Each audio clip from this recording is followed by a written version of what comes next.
Assalamualaikum warahmatullahi wabarakatuh. Waalaikumsalam warahmatullahi wabarakatuh. Beri salam. Assalamualaikum warahmatullahi wabarakatuh. Waalaikumsalam warahmatullahi wabarakatuh. Selesai. Oke. Untuk doa dimulai. Selesai. Baik, jadi di pertemuan kali ini kita akan membahas mengenai penyimpangan sosial. Sebelumnya di sini anak-anak ada yang tahu apa itu penyimpangan sosial? Ya. Siapa namanya? Aulia. Monggo. Menurut saya penyimpangan sosial adalah perbuatan yang melanggar kebiasaan di masyarakat. Ya, tepat. Ada lagi yang laki-laki, kalau bisa yang laki-laki. Ya. Ya, silakan. Menurut saya yang melanggar norma-norma di masyarakat. Ya, tepat. Jadi dapat disimpulkan bahwasanya penyimpangan sosial itu adalah suatu sifat, tingkah laku atau tabiat seseorang yang menyinggung atau menyalahi peraturan yang ada di masyarakat terkait norma-norma yang ada dan berkembang di sana. Nah, jadi kira-kira apa penyebabnya?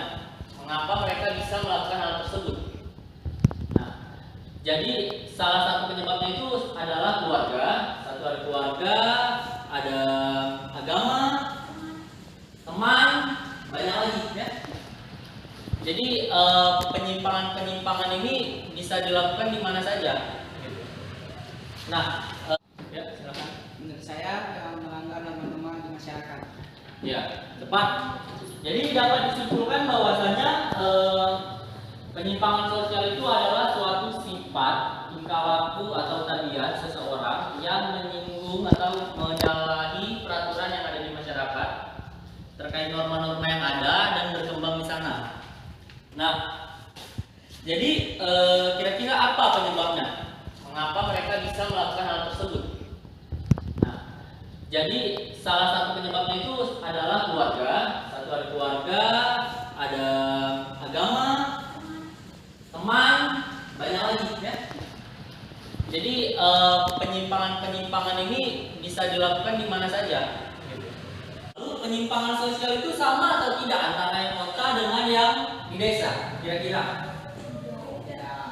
apa alasannya? Nah, balik lagi penyimpangan sosial tadi kan katanya sebuah tingkah laku yang melanggar norma. Nah, jadi di kota dan di desa itu beda normanya. Kadang ada yang sesuatu yang dianggap di kota itu biasa, tapi di desa itu dianggap luar biasa, gitu kan. Jadi kalau misalkan kita di kota itu melakukan sesuatu, gitu kan, anggap aja kayak kita pulang malam segala macam, gitu kan. Di kota itu ya udah biasa aja, gitu kan. Diantar sama siapapun ya udah biasa aja, nggak ada heboh-heboh kayak mana kan. Tapi di desa kan kalau kita pulang malam terus ada yang ngantar gitu, kira-kira laki-laki, misalkan untuk perempuan ya, kira-kira ada laki-laki yang mengantar gitu kan, pasti orang menganggapnya aneh kan. Nah, lain dengan yang di kota. Kalau misalkan yang di kota itu dia lebih ke masa bodoh gitu. Cuman itu sifat masa bodoh itu juga termasuk salah satu contoh dari penyimpangan sosial gitu. Paham? Paham. Apa yang dipahami? Perbedaan antara penyimpangan di kota sama di desa. Iya. Nah, jadi itu. Jadi setiap tempat itu punya peraturan dan normanya masing-masing. Nah, makanya kita harus memegang teguh salah satu pepatah yang mengatakan bahwa di mana bumi dipijak disitulah dijunjung. Ada yang ngerti maksudnya? Ada yang ngerti maksudnya? Apa? Di situ kita tinggal, disitulah aturan yang kita ikuti. Iya, tepat sekali. Jadi kalau kita memegang teguh salah satu pepatah itu, maka dimanapun kita tinggal, kita akan aman-aman aja gitu. Asalkan kita tahu apa-apa aja yang melanggar dan apa-apa aja yang boleh gitu, apa-apa aja yang tidak boleh dilakukan dan apa-apa saja yang boleh dilakukan, gitu ya. Nah, ini saya akan menunjukkan suatu video, salah satu contoh dari tindakan penyimpangan sosial ya. Saya mati dulu laptop saya.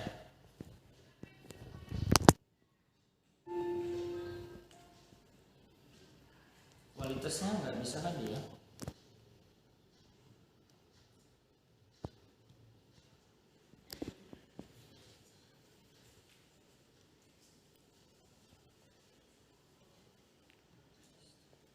Ya.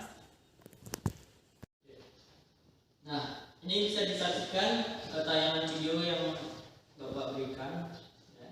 Ini salah satu contoh dari penyimpangan sosial, yaitu bullying. Ya. Suaranya nggak ada, jadi mau dimaklumi ya. Rusak.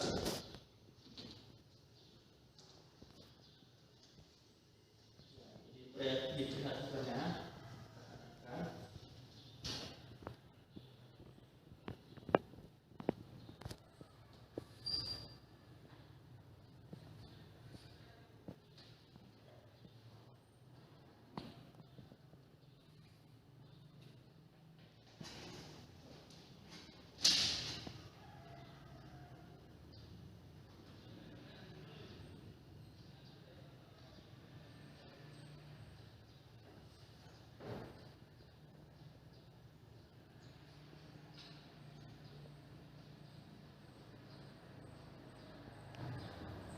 Silakan. Nah, jadi itu video yang Bapak udah sajikan ke kalian. Kira-kira di antara kalian ada nggak yang bisa menyimpulkan apa namanya apa hasil dari video ini? Siapa namanya? Rizky. Ya, silakan berdiri Rizky.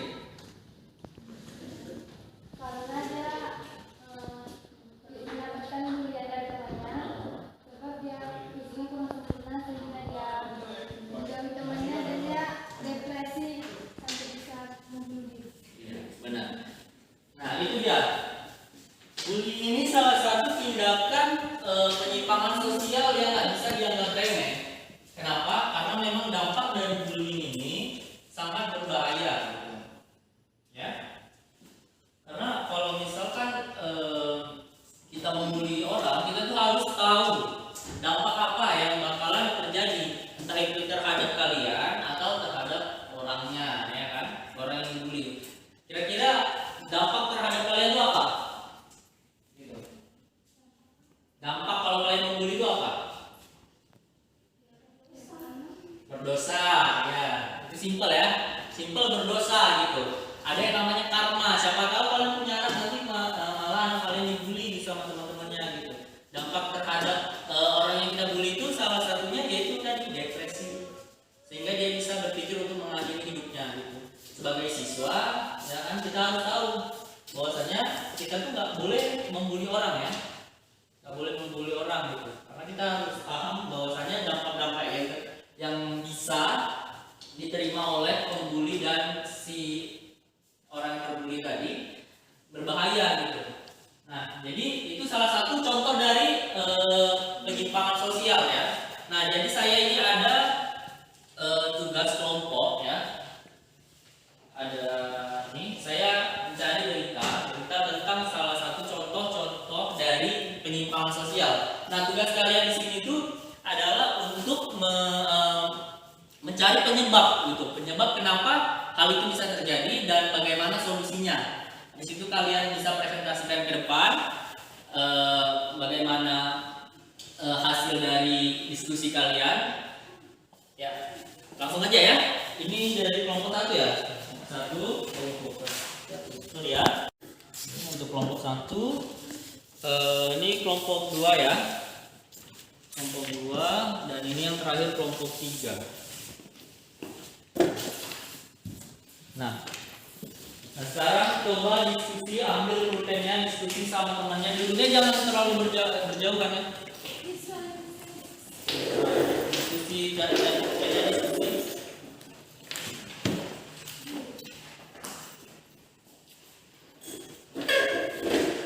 Waktu kita 15 menit untuk berdiskusi ya.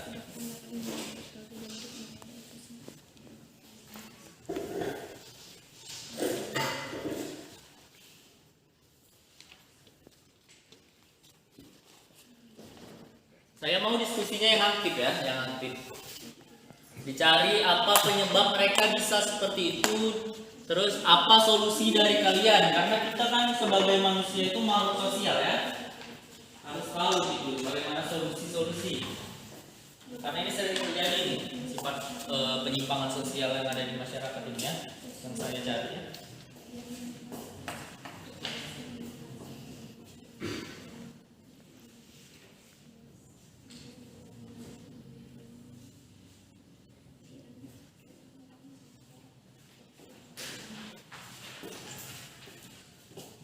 Ya dicari apa penyebabnya, bagaimana solusinya.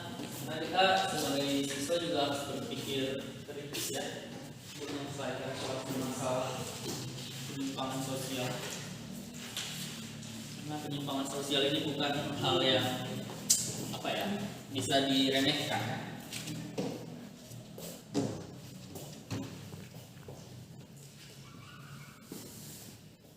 Ditulis di bawahnya penyebabnya apa, kenapa dia bisa melakukan hal tersebut, solusinya dari kalian itu apa.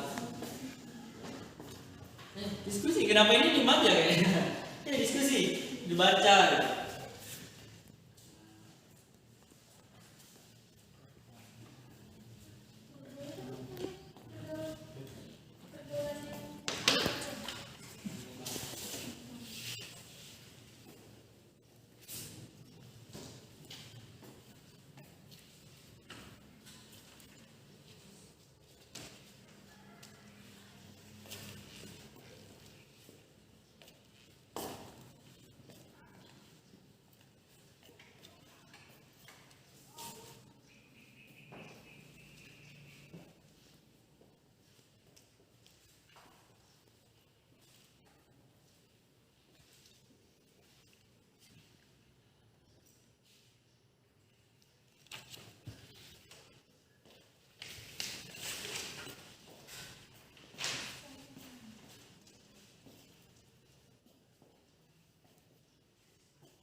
Nah karena waktu sudah habis, sesi diskusi kita tutup ya.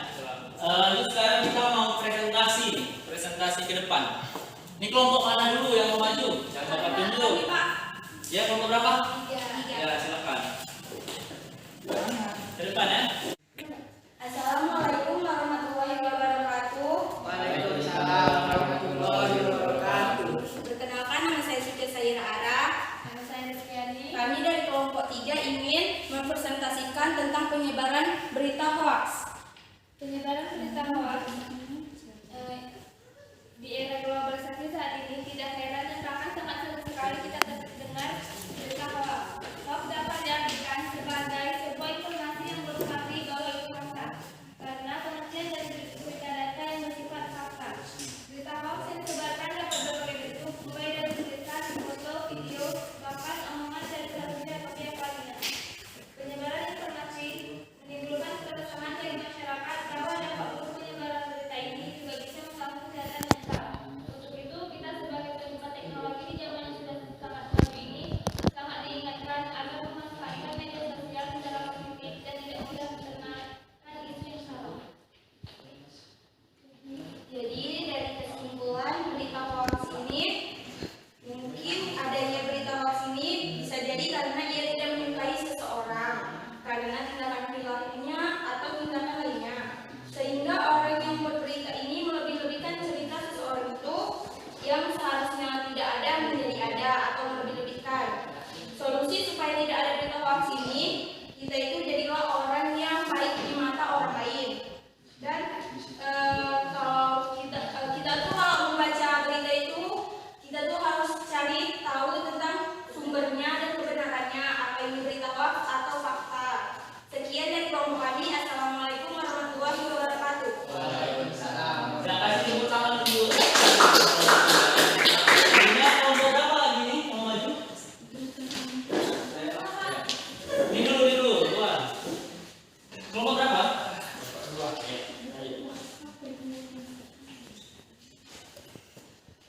Assalamualaikum warahmatullahi wabarakatuh. Waalaikumsalam warahmatullahi wabarakatuh. Perkenalkan, nama saya Saudara Haji Prasetyo.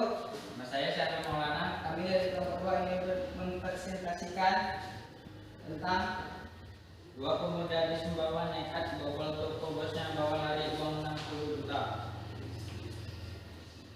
Beruntung aksi kedua pemuda itu terekam kamera CCTV. Polisi pun bergerak untuk menangkap keduanya.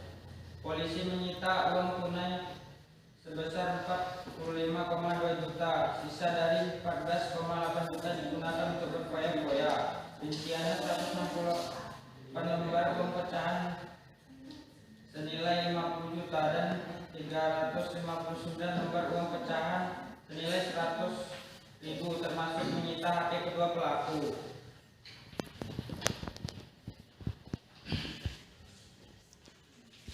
penyebab terjadinya pencurian yaitu faktor keluarga.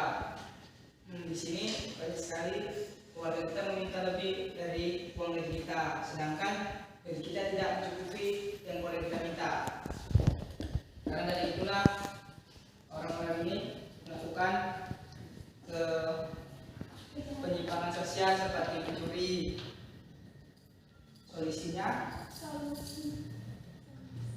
Solusinya agar keluarga mengurangi biaya hidup mereka dan pandai-pandai mengatur kebutuhan hidup, dan untuk pemerintah agar lebih peduli terhadap masyarakat kurang mampu. Itu saja presentasi dari kami. Assalamualaikum warahmatullahi wabarakatuh. Kasih tepuk tangan dulu. Nah, kelompok terakhir ya, ini kelompok 1. Kelompok 1 yang terakhir. Maju, silakan maju.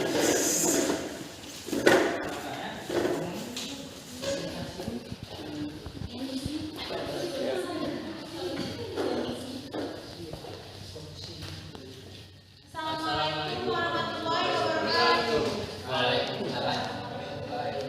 Kami dari kelompok 1 ingin mempresentasikan hasil diskusi. Saya Aulia Putri. Saya Rafi Priyansa. Kami ingin presentasikan Satpol PP tangkap siswa bolos nongkrong di warkop saat jam sekolah. Mengelapor Satuan Polisi Pamong Praja dan Wilayah Turisba, Satpol PP dan WH Kabupaten Aceh Barat hampir setiap hari menangkap siswa yang bolos dari sekolah di Maulabo. Mereka yang masih berseragam itu ditangkap saat nongkrong di warung kopi dan kafe pada jam pelajaran sekolah.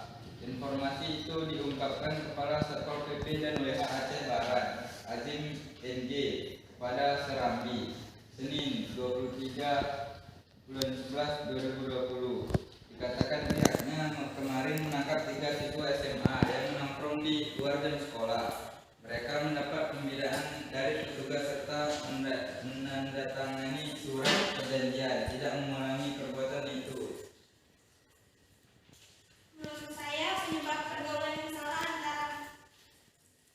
adalah pergaulan yang salah antara teman, dan dia atau siswa itu kurang kasih sayang kedua orang tua, dan juga sebagai teman harus menasihati dan membuat dia trauma atau taubat. Kita juga bisa menegur orang tuanya agar lebih memperdulikan anaknya. Sekian presentasi dari kami. Terima kasih. Assalamualaikum warahmatullahi wabarakatuh. Waalaikumsalam warahmatullahi wabarakatuh. Presentasinya udah pada bagus ya. Siap. Jadi tadi materinya, beritanya yang kelompok 1 tentang siswa yang bolos ya. Itu termasuk contoh dari penyimpangan sosial. Yang ini pencurian ya, kelompok 2 pencurian. Kelompok 3 penyebaran berita hoax ya. Nah, seperti itu. Jadi sebenarnya penyimpangan sosial itu ada banyak bentuknya gitu. Ada yang primer dan ada yang sekunder. Primer itu apa? Dia yang bersifat sementara gitu. Ya.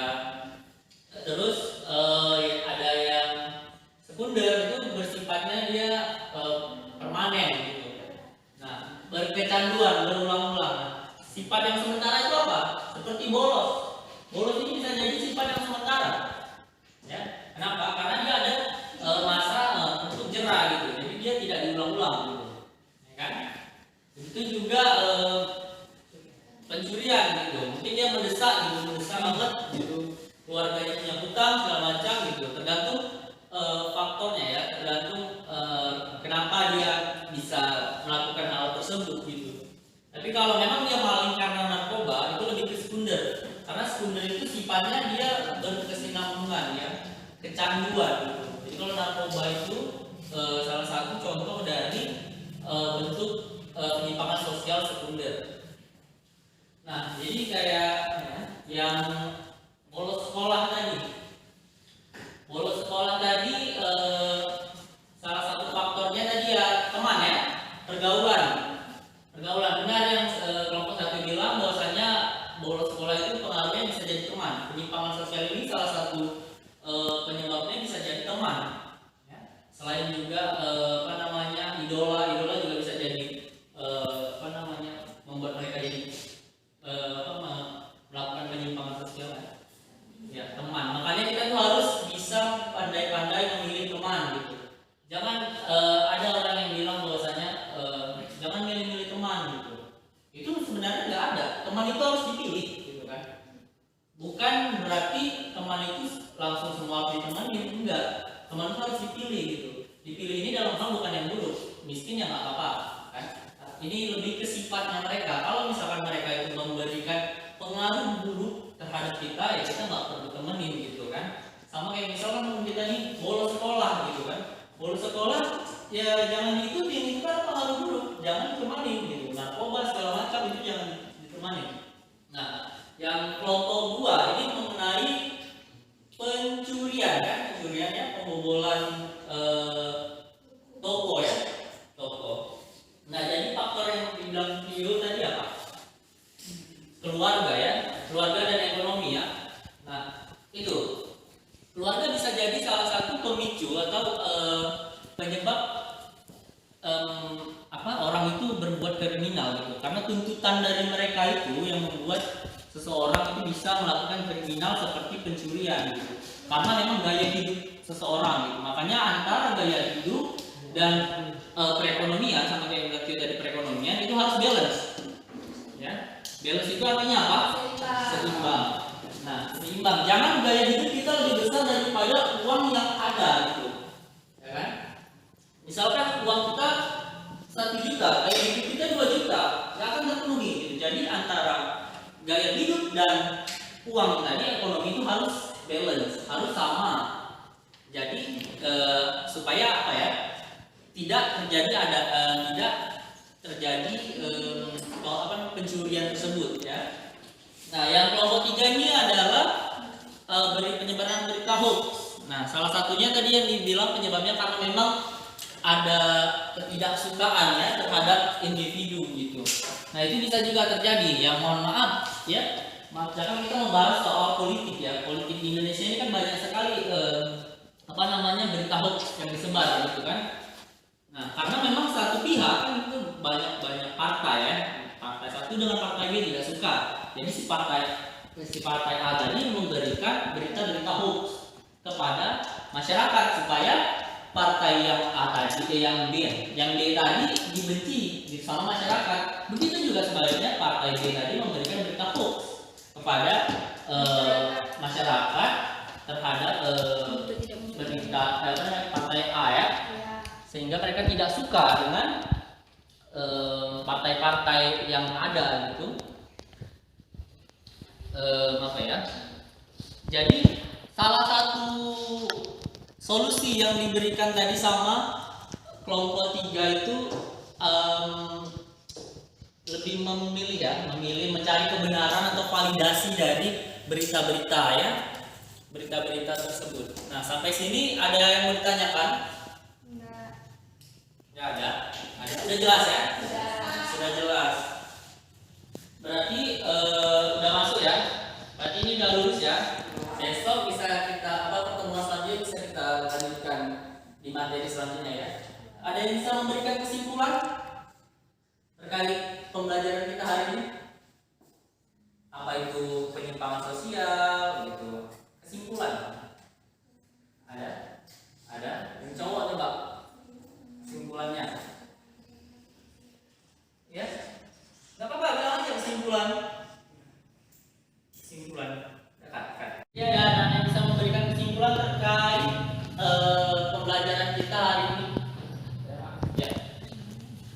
berdiri, Saril. Menurut saya bahwa penyimpangan sosial ialah tindakan atau perbuatan yang melanggar norma-norma yang ada di suatu daerah. Iya. Dan aturan-aturan di daerah itu berbeda-beda antara Kota dan di desa. kota dan di desa, Pak. Dan penyimpangan sosial itu ada dua, yaitu penyimpangan berbentuk primer yang bersifat sementara dan berefek jera, dan ada juga yang bersifat sekunder yang bersifat permanen atau berulang-ulang. Sekian dari saya. Terima kasih. Ya, benar. Kasih tepuk tangan untuk mungkin itu saja ya di pertemuan kita kali ini. Kalau memang nggak ada pertanyaan, kita sudahi pertemuan kita kali ini. Kita lanjut di pertemuan selanjutnya dengan materi yang baru. Ketua kelas tolong disiapkan kelasnya. Bersiap. Beri salam. Assalamualaikum warahmatullahi wabarakatuh. Waalaikumsalam. Selesai. Doa